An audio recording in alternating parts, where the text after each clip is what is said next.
Friends, welcome back to my YouTube channel. കടക്ക് പുറത്ത്. ഇപ്രാവശ്യം ഈ ഡയലോഗ് പറഞ്ഞത് പിണറായി വിജയൻ അല്ല കേട്ടോ. പാവത്തിനെ തെറ്റിദ്ധരിക്കരുത്. ഇപ്രാവശ്യം ഈ ഡയലോഗ് പറഞ്ഞത് ഗ്രാമി ഫിലിം അവാർഡ്സുകാരാണ്. ആരെടുത്താണെന്നറിയണ്ടേ? കാരണം എന്താണെന്നറിയണ്ടേ? നഗ്നത പ്രദർശനം. അതാണ് കാരണം. ഹാരിയുടെ നഗ്നതാ പ്രദർശനം വിനയായത് പ്രശസ്ത റാപ്പർക്ക്. നിങ്ങൾ കുറച്ചുപേരെങ്കിലും കണ്ടു കാണും ചില ഫോട്ടോസ് ഒക്കെ. അപ്പോൾ അതാണ് ഇന്നത്തെ നമ്മുടെ വിഷയം. ഇതിനെക്കുറിച്ച് കൂടുതലായിട്ട് നമുക്കറിയണ്ടേ? മോഡലായ ഭാര്യയുടെ നഗ്നതാ പ്രദർശനം കാരണം ആപ്പിലായത് റാപ്പർ ഭർത്താവ്. അങ്ങനെ ഗ്രാമി അവാർഡ് ഫംഗ്ഷനിൽ നിന്ന് ഭാര്യയുടെ കയ്യിലിരിപ്പ് കാരണം പുറത്തായത് പ്രശസ്ത റാപ്പർ കാനി വേസ്റ്റ് ആണ്.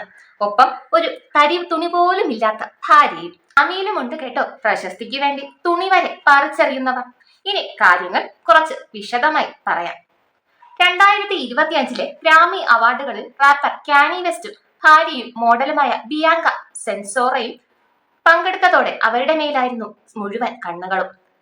സാധാരണ മോഡലുകളും നടികളും ഒക്കെ വരുമ്പോൾ നമ്മൾ നോക്കും ഏത് ഡ്രസ്സായിട്ടിരിക്കുന്നത്, അവരെന്ത് ഫാഷൻ ആയിട്ടിരിക്കുന്നത്, എന്ത് ജ്വല്ലറി ആയിട്ടിരിക്കുന്നത്, അടിപൊളിയാണോ എന്നൊക്കെ നമ്മൾ നോക്കാറുണ്ടല്ലോ. അതൊരു രസമാണല്ലോ, അപ്പൊ നോക്കാറുണ്ട്.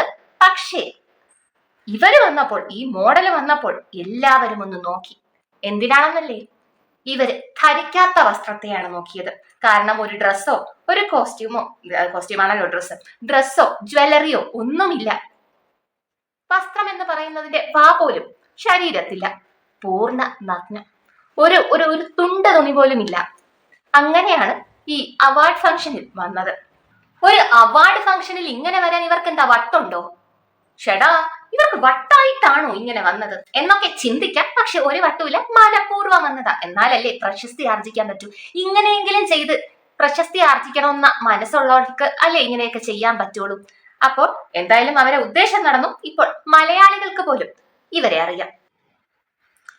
എന്തായാലും ഭർത്താവിന് അവാർഡ് കിട്ടാതെ സംഘാടകർ പിടിച്ച് പുറത്താക്കിയാൽ എന്ത്? ബിയാങ്ക ഉദ്ദേശിച്ച കാര്യം നടന്നു. പാവം റാപ്പർ. അവർ ആദ്യം അല്പവസ്ത്രധാരിയായാണ് വന്നത്.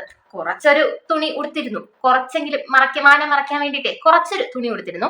പിന്നീട് റെഡ് കാർപ്പറ്റ് കണ്ടിട്ടാണോ എന്തോ അറിഞ്ഞൂടാ, റെഡ് കാർപ്പറ്റിൽ വന്നയുടൻ ചൂടെടുത്തിട്ടാണോ എന്നും അറിയാൻ വയ്യ, എല്ലാരും ഫോട്ടോയും വീഡിയോയും ഒക്കെ ആയിട്ട് പോസ്റ്റ് ചെയ്യുന്ന കണ്ടപ്പോഴേ പുള്ളിക്കാരിക്ക് എന്തോ ഒരു എക്സ്ട്രാ ഓർഡിനറി ചെയ്യണമെന്ന് തോന്നിക്കാണും. അല്പവസ്ത്രധാരിയായി വന്ന ബിയാങ്ക ആ വസ്ത്രം കൂടി ഊരി ഒറ്റയേറ് ക്യാമറയുടെ മുമ്പിൽ വെച്ചേനെ. എന്നിട്ട് പൂർണ്ണ നഗ്നയായി നിന്ന് പോസ്റ്റ് ചെയ്യുന്നു. ഭർത്താവും ഒപ്പമുണ്ട്. അല്ല, ഇവരെ പുറത്താക്കിയതിൽ ഗ്രാമി അവാർഡുകാരെ കുറ്റം പറഞ്ഞിട്ട് കാര്യമുണ്ടോ? ഉണ്ടോ? അവാർഡ് വാങ്ങാൻ വന്നവരായാലും സമ്മാനം വാങ്ങാൻ വന്നവരായാലും കൊടുക്കാൻ വന്നവരായാലും കാണികളായാലും ഇവരല്ലേ നോക്കൂളൂ. ചടങ്ങ് പൊളിയൂലേ? ഫെബ്രുവരി 1 ക്രിപ്റ്റോകോം അരീനയിൽ നടന്ന 67ാമത് ഗ്രാമി അവാർഡുകളിൽ നിന്ന് കാനി വെസ്റ്റിനെയും ബിയാങ്ക സെൻസോറിയെയും പുറത്താക്കിയതായി റിപ്പോർട്ടുകൾ വന്നിരുന്നു. അല്ല, അവര് ഞാൻ പറഞ്ഞ പോലെ എങ്ങനെ പുറത്താക്കാതിരിക്കും? എല്ലാവരും കണ്ണും നട്ട് ഇവരെ നോക്കിയിരുന്നാൽ എങ്ങനെയാ ചടങ്ങ് നടക്കുക? സോഷ്യൽ മീഡിയയിൽ വലിയ കോളിളക്കമാണ് ഈ പ്രവൃത്തി സൃഷ്ടിച്ചത്. ഏത് കാര്യമായാലും അത് ചർച്ച ചെയ്താലല്ലേ ചാനലുകൾക്ക് റേറ്റിംഗ് കൂടൂ. ക്ഷമിക്കണം, മനസ്സിലായില്ലെങ്കിൽ ചാനലുകൾക്ക് റേറ്റിംഗ് കൂടൂ. പിന്നെ ആൾക്കാർക്കും ഇതൊക്കെ ചർച്ച ചെയ്യുന്നത് ഒരു എന്റർടൈൻമെന്റ് ആണല്ലോ. കാർണിവൽ എന്ന ചിത്രത്തിന് ടൈഡോള അയിനുമായി സഹകരിച്ചതിന് കാനി വെസ്റ്റിന് മികച്ച റാപ്പ് ഗാനത്തിനുള്ള നോമിനേഷൻ ഉണ്ടായിരുന്നു. എന്തായാലും സ്വയം വസ്ത്രാക്ഷേപം ചെയ്തത് കാരണം കുപ്രസിദ്ധി ആർജിക്കാൻ കഴിഞ്ഞല്ലോ. സന്തോഷിക്കൂ സഹോദരി, സന്തോഷിക്കൂ. ഞാൻ ഇവിടെ വെച്ച് അവസാനിപ്പിക്കുന്നു. Thank you for watching. ആദ്യമായിട്ടാണ് കാണുന്നെങ്കിൽ ലൈക്ക് ചെയ്യുക, സബ്സ്ക്രൈബ് ചെയ്യുക, ഷെയർ ചെയ്യുക, കമന്റ് ചെയ്യുക. Thank you for watching. By.